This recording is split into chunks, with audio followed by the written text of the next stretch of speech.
Hello అందరికీ. ఎంతో tasty అయిన పెరుగు వడ ఎలా చేసుకోవాలో చూపెట్టానా.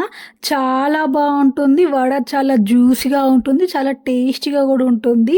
ప్రాసెస్ కూడా చాలా ఈజీ. నేను చెప్పిన టిప్స్తో చేయండి, చాలా బాగుంటుంది, చాలా జ్యూసీగా కూడా ఉంటుంది. ఇక లేట్ చేయకుండా ప్రాసెస్ ఎలానో చూద్దాము. ముందుగా నేను మినపప్పు ఒక కప్ తీసుకుంటున్నాను. మీరు కావాలనుకుంటే మినప గుండ్లు కూడా తీసుకోవచ్చు, ఏదైనా పర్వాలేదు. నేను ఒక కప్పుకి క్వాంటిటీ చెప్తున్నాను. ఒక కప్పు మినపప్పు తీసుకున్నాను. దాన్ని మంచిగా బాగా వాష్ చేద్దాము. బాగా వాష్ చేశాక దీన్ని ఒక 2 అవర్స్ వరకు నేను నానబెడుతున్నాను. 2 అవర్స్ నాననిద్దాం. 2 అవర్స్ అయిపోయింది కదా. 2 అవర్స్ తర్వాత మనం క్యాప్ ఓపెన్ చేసి చూద్దాము. 2 అవర్స్ అయిపోయింది కదా. చూడండి పప్పు ఎంత బాగా పొంగిందో. మనం పప్పుని గ్రైండ్ చేసుకుందాము. కొంచెం కూడా వాటర్ లేకుండా మంచిగా సన్నగా గ్రైండ్ చేసుకోవాలి. ఆపుకుంటా మెల్లిమెల్లిగా గ్రైండ్ చేస్తే ఇట్లా పర్ఫెక్ట్గా సన్నగా స్మూత్గా వస్తుంది. కొన్ని వాటర్ కూడా పోయకుండా మంచిగా స్మూత్గా గ్రైండ్ చేసుకోవాలి. ఏమన్నా పిండి మొత్తం రెడీ అయిపోయింది కదా. దీన్ని నేను ఒక 1 అవర్ వరకు పక్కన పెడుతున్నాను. 1 అవర్ నేను ఎందుకు పక్కన పెట్టుకున్నా అంటే వడలు మంచిగా పొంగడం కోసం తగినంత సాల్ట్, కొంచెం సోడా వేసుకుంటున్నాను.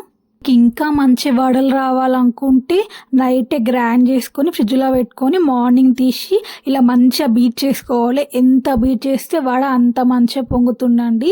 నేను ఎలా చూపెడుతున్నానో అలానే బీట్ చేసుకోవాలి. ఇక్కడ మీకు ఒక టిప్ చెప్తాను, వడలు ఎంత మంచిగా ఫ్లఫీగా పొంగడం కోసం అని. ఒక దాంట్లో కొన్ని వాటర్ తీసుకొని మనం బీట్ చేసుకున్న పిండిని దాన్ని వాటర్లో వేయాలి. ఇలా పైనకి చూపెట్టినట్టు తేలిందంటే పిండి పర్ఫెక్ట్గా అయినట్టు. ఇక మనం వడలు వేసుకుంటే పర్ఫెక్ట్గా వస్తాయి. ఒక బౌల్ తీసుకుని దాంట్లోకి ముందుగా నేను మినపప్పు ఒక కప్పు తీసుకున్నాను కదా. ఆ కప్పు ఒక కప్పు మనం మినపప్పు తీసుకుంటే సేమ్ అదే కప్పుతో 4 కప్పులు పెరుగు తీసుకోవాలన్నమాట. మనం పెరుగు మంచిగా ఉండాలండి, పుల్లగా అస్సలు ఉండద్దు. ఫ్రెష్ పెరుగు అయితే టేస్ట్ చాలా బాగుంటుంది. మనం పెరుగుని మంచిగా బీట్ వేసుకుందాం. మొత్తం మంచిగా కలిపేద్దాం. మీకు కావాలనుకుంటే కొన్ని వాటర్ పోసుకోండి. కొన్ని వాటర్ పోసుకుని కూడా మంచిగా మొత్తం కలిపేద్దాం. వడ మంచి సాయంత్రం వరకు అసలు పులవకుండా మంచి టేస్ట్ రావాలంటే పెరుగులోనే ఉంటుందండి. ఎంత మంచి ఫ్రెష్ పెరుగు తీసుకుంటే అంత మంచి టేస్ట్ ఉంటుంది. నేను కొంచెం క్యారెట్ తీసుకుంటున్నాను, చిన్న టమాటా తీసుకుంటున్నాను, కొంచెం పచ్చిమిర్చి తీసుకుంటున్నాను, కొంచెం కొత్తిమీర తీసుకుంటున్నాను. అన్నిటిని నేను బాగా మంచిగా మిక్స్ చేసేస్తున్నాను. మొత్తం బాగా కలిపేద్దాం మనం. ఏమైనా పెరుగైతే రెడీ అయిపోయింది. మొత్తం మంచిగా కలిపేసుకొని ఏమైనా దీన్ని పోపు పెట్టుకుందామా. పెరుగుని పక్కన పెట్టేసి నేను పోపు ఎలా పెట్టుకోవాలని చెప్తాను. మనం ఒక బౌల్ తీసుకొని దాంట్లోకి కొంచెం ఆయిల్ పోసుకోవాలి. ఆయిల్ బాగా హీట్ అయ్యాక నేను పోపుకి ఏం అవసరమో చూపెడుతున్నాను. అవన్నీ వేసుకొని మీకు కావాలనుకుంటే మీకు ఏమి ఇష్టమైతే అది వేసుకోవచ్చు. దాంట్లో నేను కొంచెం కళ్యామాకు వేసుకుంటున్నాను, అల్లం ఎల్లిగడ్డ పేస్ట్ వేసుకుంటున్నాను. దానివల్ల మంచి ఫ్లేవర్ వస్తుంది. మొత్తం మంచిగా కలిపేద్దాం. మంచిగా కలిసినాక దీంట్లోకి నేను కొంచెం సాల్ట్ వేసుకుంటున్నాను. చేసే క్వాంటిటీ బట్టి సాల్ట్ వేసుకోండి. మీరు కావాలనుకుంటే ఇంగు కూడా వేసుకొని చాలా మంచి ఫ్లేవర్ ఉంటుంది. కొన్ని పచ్చిమిర్చి వేసుకొని నేను బాగా మంచిగా కలిపేస్తున్నాను. ఇక మన పోపు అయిపోయింది. మన పెరుగులోకి వేసేసుకుందాం. అసలు మన వడ టేస్ట్ మొత్తం దీంట్లోనే ఉంటుందండి. చాలా మంచి ఫ్లేవర్ ఉంటుంది. దీన్ని మంచిగా కలిపేసి మనం వడ వేసుకుందాం. మన వడ పిండి ఉంది కదా, దాన్ని మంచిగా చేతికి కొంచెం వాటర్ వేసుకొని మంచి ఇలా షేప్ రౌండ్గా చేసుకొని ఒక ఓవల్ చేసుకొని మనం ఆయిల్లోకి వేసుకుందాము. ఒక బౌల్ తీసుకొని దాంట్లోకి ఆయిల్ పోసుకోవాలి. ఆయిల్ బాగా హీట్ అయ్యాక మన వడని వేసుకోవాలి. వడ వేసాక మీడియం ఫ్లేమ్లో మనం మంటను పెట్టుకోవాలి. అయితేనే లోపల వాడికి వడ కుక్ అవుతుంది, లేకుంటే పిండి పిండి ఉంటుంది. మన వడ అయితే రెడీ అయిపోయింది. నేను వేడి వేడి వడనే తీసుకొచ్చి మజ్జిగలో వేస్తున్నాను అనమాట. మజ్జిగలో మన వడని వేసేసుకోవాలి. అలానే అన్ని వడలని వేడి వేడిగా ఉన్నప్పుడే మజ్జిగలో వేసుకోవాలి. చూడండి మన వడలు ఎంత మంచిగా పొంగినాయి. చూడండి సేమ్ హోటల్ స్టైల్ లాగానే పొంగినాయి కదా. దీనికి ఒక టిప్ చెప్తాను మీకు.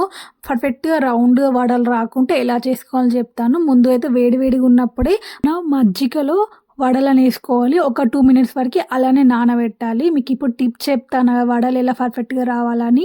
ఒక జాలి తీసుకోవాలి. అదే మనం టీ అంపుకుంటాం కదా, ఆ జాలికి కొంచెం వాటర్ పెట్టేసి ఇలా రౌండ్గా చేసుకొని ఒక రౌండ్గా హోల్ చేయాలి.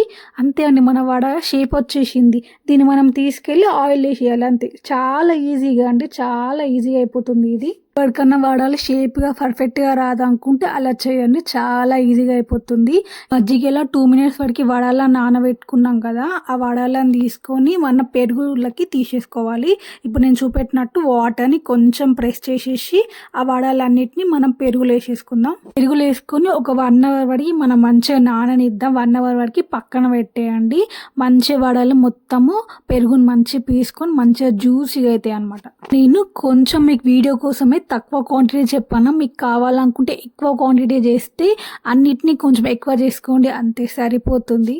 నాకు ఒక 16 వడలైతే వచ్చాయి. నేను ఒక కప్ తీసుకుంటే నాకు ఒక 16 వడలొచ్చాయి. ఒక 1 అవర్ అయిపోయింది గదా! నేనిగ వడలని తిని చెప్తున్నాను. వడలైతే చాలా జ్యూసీగా వచ్చాయండి. ట్రస్ట్ మీ, చాలా వచ్చాయి. ఎప్పుడైనా ట్రై చేయాలనుకుంటే ఇలా ట్రై చేయండి. చాలా బావుంటుంది.